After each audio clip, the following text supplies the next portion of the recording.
Hello there, Sarah from 17 once again, introducing you to some more Borderlands 2 content in my series of pretty much telling you what's going to be coming from Borderlands 2. So anybody that didn't see the first part and who's wondering what I'm going to do with this game, I am putting content up, I'm just not entirely sure of the structure of what it's going to be.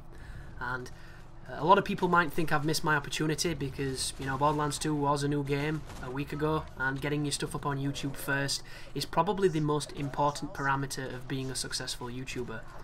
And I don't like that at all. I think that basis is flawed and annoying, especially when you consider that there's people that live in a different part of the world to you who get the game early anyway, and on top of that, they get the game early anyway because they can get review copies because they get so many views. Then it feeds into this climate on YouTube of the rich getting richer, where if you have more subscribers, you get bigger numbers, you show up in the search engines, and, you know, you don't necessarily have the best content, you just have the bigger following, which, that is not how the world should work, but it's how the world works, and you just have to bear that in mind. But Borderlands 2 is a great game, it's a fun game, and I'm going to be bringing some content from it. But this is just a little session of me exploring an area I've never been in on my own. Don't take it too, you know, take it as lightly as you can, folks. This is not me trying to show you how to be the best aimer, the best gamer, the best whatever. It's just playing. As I'm trying to get this door to open and it won't open because I thought you might have to knock. And then I realised that there's a back door that I'm not seeing because I'm an idiot. Always good. But there is a lot of good things in this game, and this is one of them. On Borderlands 1, you could find loot in boxes, but it was pretty rare that it happened. On this game, it seems to be much more frequently, which is, you know, adding to the point I made before of the drops and the loot seems to be a much bigger emphasis on this game, which is cool, as that guy realises that when you punch me, you're going to get stung. And this is me missing with my ability, hence why I don't use it all that frequently. But I am going to experiment with Zero. I am going to respec him so I can see what the other trees do, and depending on how many levels I can get with the guy. Like, this is an interesting little side mission here. Looks like something out of The Shining. But always loot, always check the boxes. It's the Borderlands thing. But this game on YouTube is everywhere now, and I knew it was going to be that way, but a place where it's even bigger is Twitch. I've recently got into watching streamers on Twitch, and I'm probably going to become a streamer on Twitch when I get when I get the capacity to do so, and my tongue functions, thus does my voice box, and we combine to create speech, something we've had for thousands of years. But there's a lot of limitations I might have on Twitch, and it will take time, but I'm definitely going to try and do it, because I will not be doing a face cam on it for anybody that'd be coming just to check out my sexy body, which is preposterous as it is ridiculous. I will probably do voice up until a certain time, and then I'll have to chat, because for domestic reasons I can only talk upwards of, you know, about 11 o'clock, 12 o'clock at night, because I do still live with my parents, and they are both, you know, they work early, so I'm alright shouting at the TV when they're in bed. They'll just end up kicking me out. But I'm definitely looking forward to do it, because the more I watch the streams, the more I think I could do that. And the main reason is, it's the same reason I started YouTube. Like, I used to watch things on YouTube of people playing and people doing stuff, and my immediate thought was, I could do that. And then the ego kicks in, and your immediate thought is, I could do that better. Which is not always necessarily true, but you do need a healthy amount of ego to be able to sit in a room and talk to yourself for a few hours, which is one of the more difficult things to do when it comes to making these videos. Because, believe it or not, this is not the most natural thing to do unless you're insane. It really isn't, and the first time you press record on a microphone, get ready, because it's not what you expect it to be. You're going to be talking so fast, you're going to be breathing so laboured, you're going to be nervous, you might have a massive weight in your stomach, you might be all adrenaline-y. You know, it affects everybody differently. I think it might affect Americans slightly less, because your schooling is a lot different to the part of the world that I live in. And what I mean by this is, you're pretty much nurtured from a young age to be confident in public speaking. And, you know, I think things like show and tell and all that kind of stuff, and just pretty much the culture that you're brought up in is, there's a lot more public interaction, and you know, mature speaking than there is in a lot of other cultures. For instance, in the school I went to, I think I spoke in front of the class once in, you know, in all the 10 years I spent in school. One time, and that was for my English speaking exam for my GCSEs. That was the only time I did it, and I absolutely shit a loaf before I went up. But then when I went up, I realised that I'm pretty quick-witted, and I'm quite fast when I want to be, and I'm quite a confident speaker once I get going, so I just winged it, and I actually did really well. But at the time, I was shitting myself. And I think that's something that, you know, the American schooling works on much better than perhaps the English one does. I wouldn't want a lot of the things from the American schooling board, though, because it doesn't exactly promote excellence if George Carlin can be believed, and I do believe George Carlin because the dude was amazing. Rest in peace, brother. But speaking to a microphone, it's not as easy as people think. It really isn't, and it's even more interesting when you listen back to yourself, because the first hurdle is getting over how gay you sound. And I'm using gay here as a derogatory word for some kind of insult, and I know a lot of people find that offensive, but I really don't understand it. Like, there's a streamer called Dreaded Cone, and don't get me wrong, I absolutely love the guy. He seems like such a nice, genuine person. He's fantastic at Dark Souls.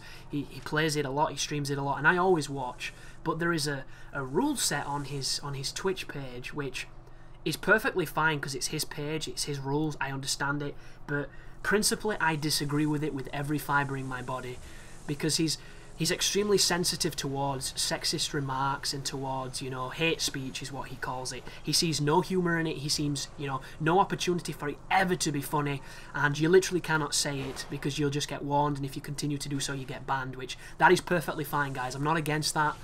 It's just a case of there's one statement on his rules that says that sexism against men pretty much doesn't exist. It's, you know, it's illusory. And I'm sorry, but if you're going to defend, you know, if you're going to defend feminism and you're going to go off on the anti-misogynist rants or the anti-misogynist angle, you have to acknowledge misandrists, because it does exist. And just because men have thicker skins does not mean they're immune. And I just find the statement from an educated and a respectful person to be a little bit ignorant. And don't get me wrong, he probably has his reasons behind it, and I would never contradict it, because like I said, I love him. He's an awesome dude. He's a fantastic streamer. He works in the gaming industry, so I'm jealous as fuck as him. He's pretty much, you know, the perfect human being for my outlook. But I disagree, folks, and there's nothing wrong with that. And anybody that listens to my channel knows that I say ridiculously hurtful and hateful things, but I never say it with hatred. I don't. I say it coming from an objective perspective. I say it coming from a ridiculous, hyperbolic perspective where it's intended as something silly. And you can explain it, but I hate to explain it, mainly because I don't need to explain why I say the things I do. A lot of people seem to think that when I say I want to kill somebody, I actually want to kill somebody. And I don't understand that, and I don't understand why people take such a massive offence from words. The words, guys, they are a collection of sounds that we created and gave value to. And a word, essentially, is only as powerful as the power that you give it. And there's plenty of words that people hate, and words you can't even say. Like, you know, on YouTube, if you're a big YouTuber and you say the word nigger in any kind of sentence, it doesn't matter who you are. You could be, you know, black as night, and it wouldn't matter. You would still probably get into trouble, because people have this inbuilt notion to defend anything, and it has to stem from some kind of guilt. I don't even know where it comes from, because the funniest thing is, and one of my favourite stand-ups is a guy called Reginald D. Hunter, who is, you know, I'm not going to say Richard Pryor, because everybody says Richard Pryor is the best, because he probably is, but, you know, I think Reginald D. Hunter is the finest black comedian I've ever listened to. The reason I say this is because I don't like Chris Rock. Why do I not like Chris Rock? Because I'm not black, and I do not understand any of it. It doesn't resonate with me, and that's where the disconnect is. Reginald D. Hunter, though, is amazing.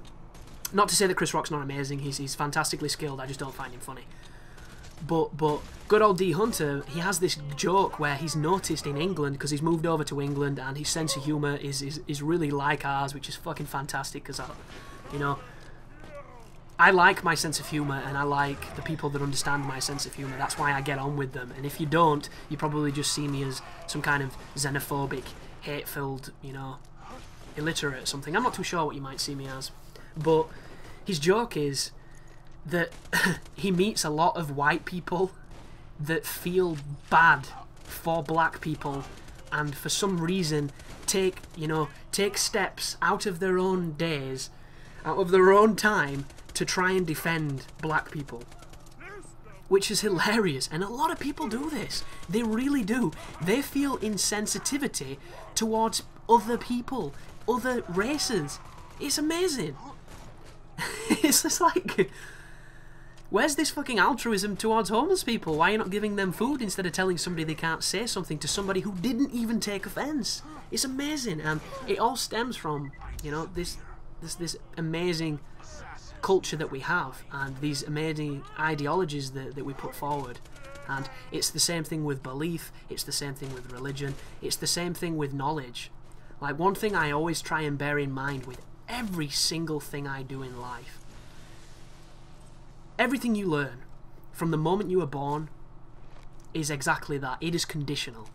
Every single piece of information, every single piece of knowledge, every subconscious thought that you pick up, process and cognitize is all conditional. And the thing about something that is inherently taught is it doesn't necessarily make it true. And this is the big stickler, guys. And don't get me wrong, I'm not trying to say that the earth is flat. I'm not trying to say that the moon is made out of cheese. All I'm saying is there's not enough people that question things that they read. There's not enough people that look at things objectively. They respond emotionally, immediately, without any other kind of insight. And the one thing about my channel is I am very childish. I have a ridiculous sense of humour. I say some of the most horrific things, and I find it funny. Others don't. It's just how it's gonna be, dude. It's just how it's always gonna be. And I just find it really funny that people can take such, you know, such massive offence from words. And words, traditionally, are just like money. They're just like money, they're just like beliefs, they're just like laws, they're just like rules, they're just like notions, they're like everything. There's something we created because we saw a gap and we wanted to fill it with something that we could relate to. It's reasoning made physical. Or made, you know, theoretical, whatever you want to say. That is all it is. It's just a word. It's just a collection of characters. It's the intent that makes a word hateful, that makes a sentence painful, that makes, you know, a lot of that things. And there's a lot of really insecure and sensitive people, but it's just not going to work out, boys, if you're on my channel, because I'm not going to bite my tongue for anyone. I won't do it. Like, the amount of times we've recorded a podcast and I've said something and my own friends have wanted me to remove it because, you know, for whatever reason it might have caused friction in their lives. I did it once, and I'll never do it again, because the one thing that I hate more than self-righteous people telling you what you can and cannot say is censoring myself.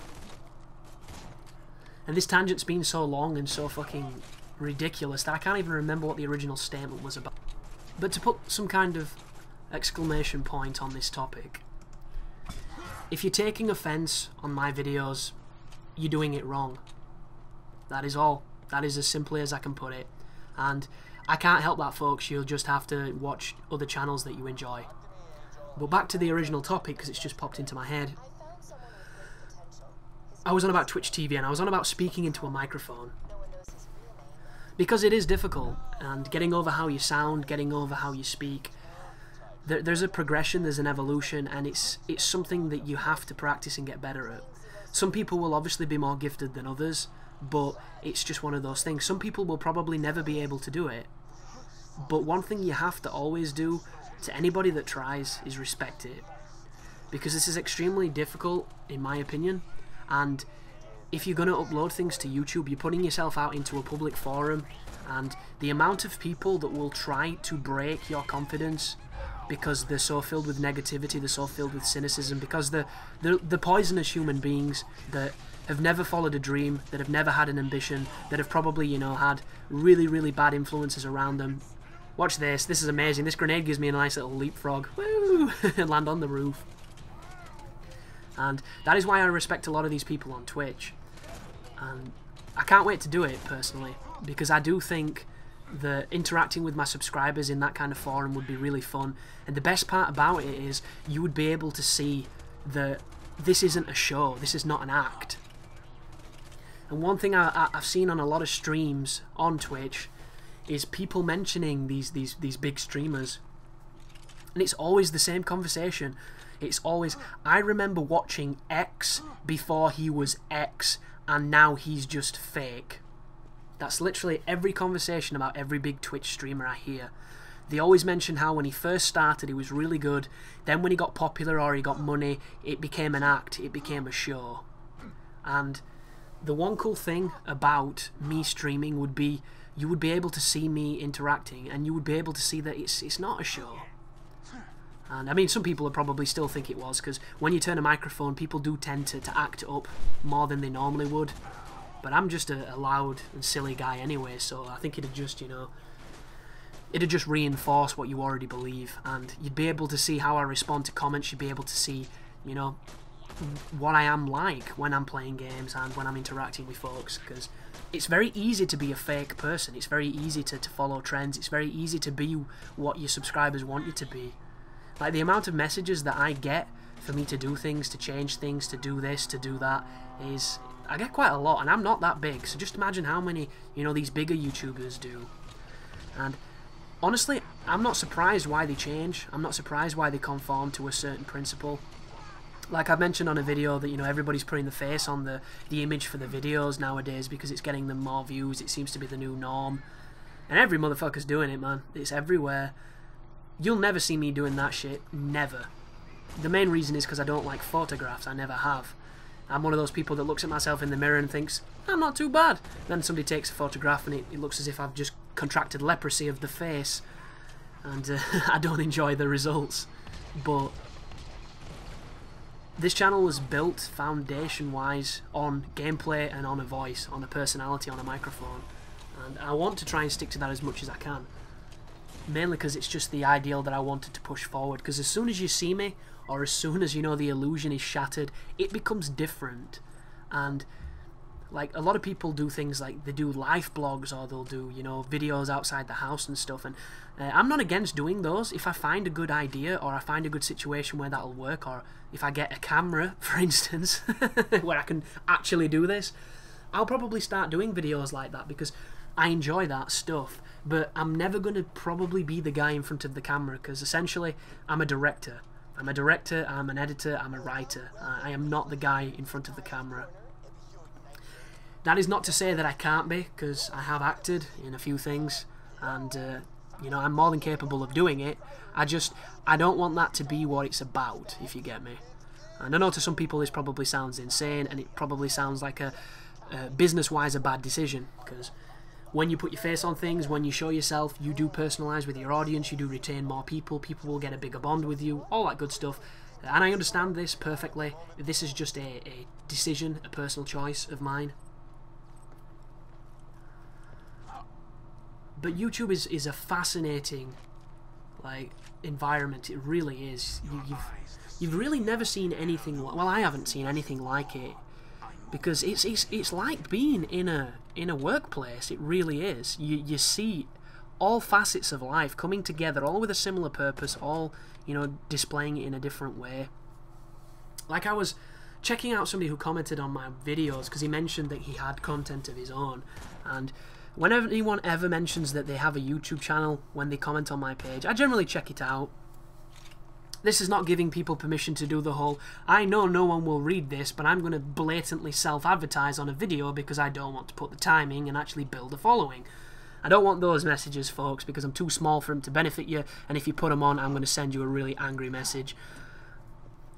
But, like, you see everybody having different agendas, and I generally do click on videos or on people's names if they say they have content, just to check out what they're doing. And the amount of people that have 1 or 2 videos filmed with their phone with no commentary, or if they do have commentary, it sounds like their mic was, you know, an animal, some kind of living creature that barked up some kind of communication. Just madness. Madness quality, madness, you know, gameplay, stuff that I wouldn't want to upload, and I don't understand why anybody would want to. And you just wonder why.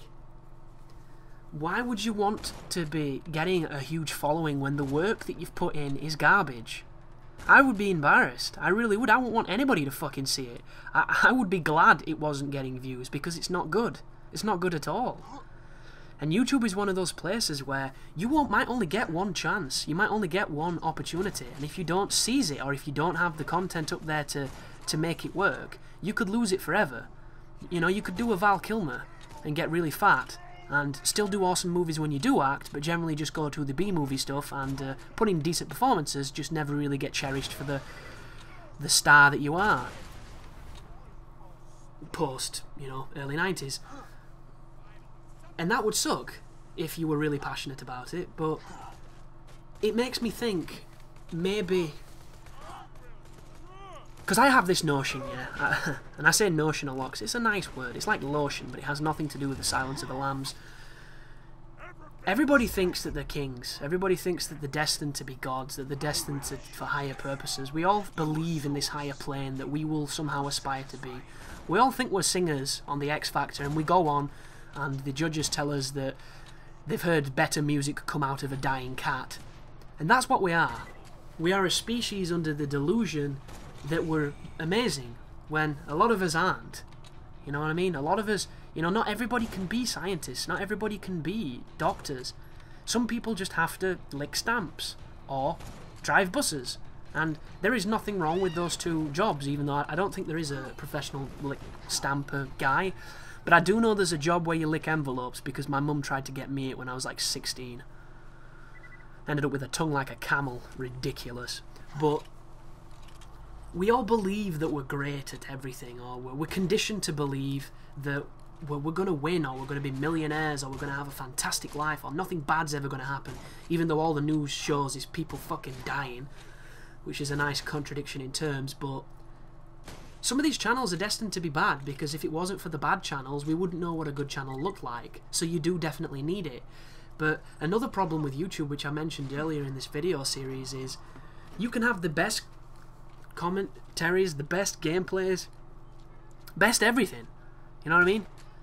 You could give out free hats, free cake, it doesn't matter.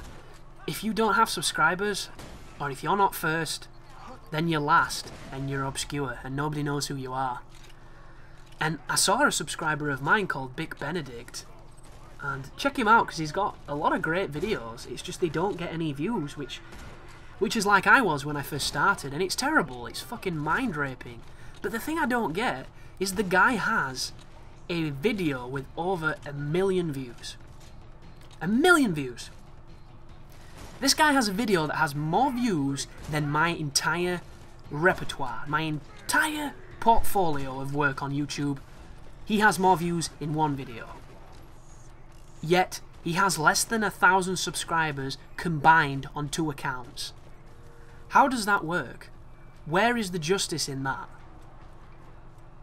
I don't get it. And then you can get people that do, you know, sing along to fucking Pokemon songs on webcams who get a bazillion views because they look like a twat, and why would you do that? Or you get people like Raw Instinct who, you know, I don't really know the guy, I don't really watch his content, so I can't judge him too harshly, but I've been on his channel and I have seen the similarities to a lot of other YouTubers, and I have heard about a lot of the underhanded topics, where this guy basically stole ideas from other YouTubers, which happens every day, and a lot of the time it's innocent, but this guy just, he was so blatant with it that he had to be punished. And what he's gone and done is, this dude had 250,000 subscribers, guys. That is a fucking lot of people. If I had 250,000 subscribers, you know, I would probably never be able to sit down because my erection would be so hard perpetually. It'd be insane. I can't imagine those numbers. I can't imagine those numbers. And the guy's only like, what, 15, 16?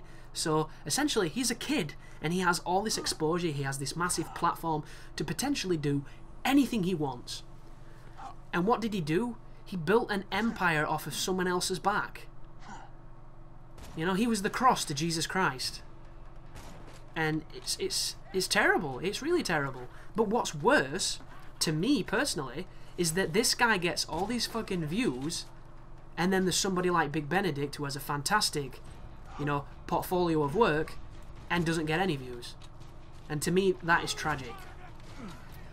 And the only thing more tragic than that is what Raw Instincts decided to do, because I occasionally check up on his channel to see if he's, you know, if he's going to be a man and just man up and say, yeah guys, T. Martin had some great ideas, I wanted to do my own spin on them, they were obviously too similar, so I'm sorry. But instead, he hasn't posted anything for months. He's built a community of 250,000 people, and now he's letting it atrophy and die. And I'm sorry folks, but if you've got that big of a following, you are obligated to give those people an answer. I don't give a fuck what you did. You could have slapped the Pope with your bell end on Christmas Day. It wouldn't bother me. You have to give them a reason for why you did it. And I don't know, maybe you were just really, really hypersexual that day. Maybe the Pope, you know, maybe the Pope's super horny on Christmas Day and just wanted a mouthful. I don't even know. This is the most ridiculous tangent I've ever been on. But you need to give people an answer. You really do. And he's not. And to me, he loses all respect. And, like, I see so much on YouTube. I see so much trend following, so much copying, so much blatant plagiarism. But what can you do? It's an intellectual property that people have the right to take and amend. It's how it works. Look at the Mona Lisa. Some dude put a fucking tash on it. A tash. He didn't even paint the tash. I think he stuck it on with Play-Doh. And that's a piece of art. And it probably sells for millions. This is just the culture that we have, folks. This Turner Prize perspective of taking a shit on a bed and somehow calling it art. And intellectual properties are exactly the same. The difference being is, at least, you know, Raw Instinct put some time into it. Even if it was the T. Martin template. But you know, to put a cap on the whole Raw Instinct thing, or Raw Nerve incident as I call it, there are a lot of people that support that guy, even after this, you know, this accused moment of, you know, dead man walking. And he's doing himself a disservice by not, you know, continuing, by not showing people that he's a bigger person. Because the guy that, you know, usurped him, the guy that showed all this bullshit that he was doing, is blowing up now and having a really, really good time. And the best part about that is he makes good content, and he's been in the dark for a long time, and he's now finally getting the, you know, the respect that he deserves. He's finally getting the views that his efforts have garnered him. But 250,000 people, 250,000 people. That's like more people than my entire city area district. That's insane. And I've lost my sock. I don't get it. I really don't. But that's the end of this video, folks. I do apologise that I'm not spoiking much about Borderlands. It's not even a real accent. I just, you know, ran with it. But there's not too much to say aside from it's a great game. You should probably buy it. And if you've got a PC, it's very cheap on it, and it looks really nice.